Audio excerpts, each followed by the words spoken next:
বাবা হিসেবে সন্তানের প্রতি কোনো দায়িত্বই পালন করেননি চিত্রনায়ক শরীফুল রাজ। বিচ্ছেদের পর বিভিন্ন সাক্ষাৎকারে এমনটাই জানিয়েছিলেন চিত্রনায়িকা পরীমণি।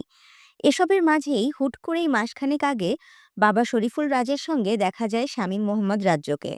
গাড়ির স্টিয়ারিংয়ে বসে খুনসুটিতে মেতে ওঠেন বাবা ছেলে। সেই ভিডিও নিজের ফেসবুক অ্যাকাউন্টে পোস্ট করেন নায়ক। সেই ভিডিও প্রকাশের পর আবার পরীমণির নিশানায় শরীফুল রাজ। এবার প্রাক্তনকে রীতিমতো ধুয়ে দিলেন। ২৩ ফেব্রুয়ারি রবিবার সকালে প্রাক্তন স্বামীকে উদ্দেশ্য করে ফেসবুকে এক স্ট্যাটাস লিখেন এই অভিনেত্রী, যেখানে পরীমণি লিখেন, রাত জাগা আর নির্ঘুম রাত মোটেও এক না শোনা।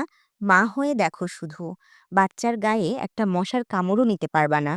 আর সেখানে বাচ্চার ১০০ জ্বর, তো মায়ের দম তো বন্ধ হয়ে থাকার মতো।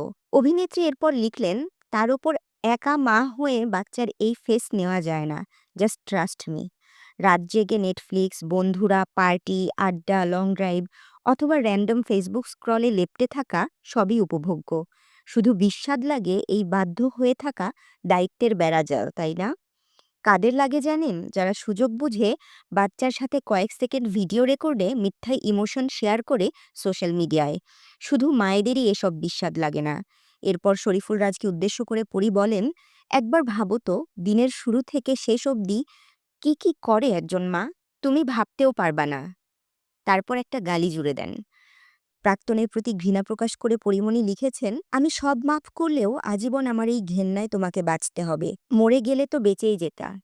হসপিটালের আপডেট যায় তো শোনা তোমার ফোনে। ওসব দেখে অন্ধ হয়ে যাও না কেন তুমি? কিছু ঘেন্না খোলাই হয়। ২০২১ সালের ১৭ই অক্টোবর পরীমণি বিয়ে করেছিলেন শরীফুল রাজকে। বছর গড়াতেই তাদের সংসার আলো করে আসে প্রথম পুত্র সন্তান শামীম মোহাম্মদ রাজ্য। সন্তান জন্মলাভের ১ বছর পরেই বিচ্ছেদ হয় রাজ পরিতারকা দম্পতির। তাশরিফা তৃষা, তরঙ্গ টিভি।